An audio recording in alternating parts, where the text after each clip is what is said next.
Hello నమస్తే అండి. తోటకూర అండి. సాయంత్రం పూట తెచ్చుకొని పొద్దున్నే స్కూల్కి పిల్లలకి వెళ్తూ ఉంటారు క్యారేజీకి. తొడాలు ఇవన్నీ ఆకుపండిని పురుగులు తిన్న ఇవన్నీ ఏరేసుకొని ఇట్లా క్లియర్ చేసుకోవాలండి. చూడు ఎంత తుక్కు రద్దు వస్తుందో హడావుడిగా పచ్చటి గిడ్డి అంతా ఉంటుంది కాబట్టి. ఇది చెవి తోటకూర అండి. ఇవి కూడా కొంచెం చాలా లేటు పట్టుద్ది. ముదిరి ఆకు ముదిరి ఇవన్నీ తొడాలు తుంచుకోవాలండి. చాలా ముదిరి ఉంటాయి. శుభ్రం చేసుకొని కడిగేసి పెట్టుకోవాలి. మెంతి కూర ఆకండి. ఇది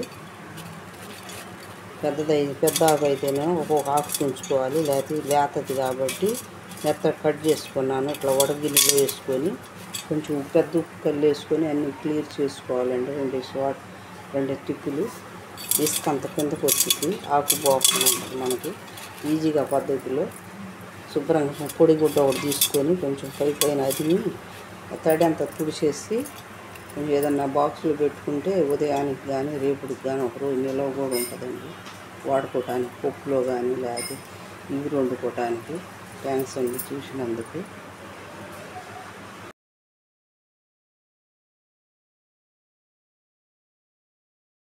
హలో నమస్తే అండి. తోటకూర అండి. సాయంత్రం పూట తెచ్చుకొని పొద్దున్నే స్కూల్కి పిల్లలకి వెళ్తూ ఉంటారు క్యారేజీకి. తొడాలు ఇవన్నీ ఆకుపండిని పురుగులు తిన్న ఇవన్నీ ఏరేసుకొని ఇట్లా క్లియర్ చేసుకోవాలండి. చూడు ఎంత తుక్కు రద్దు వస్తుందో హడావుడిగా పచ్చటి గిడ్డి అంతా ఉంటుంది కాబట్టి. ఇది చెవి తోటకూర అండి.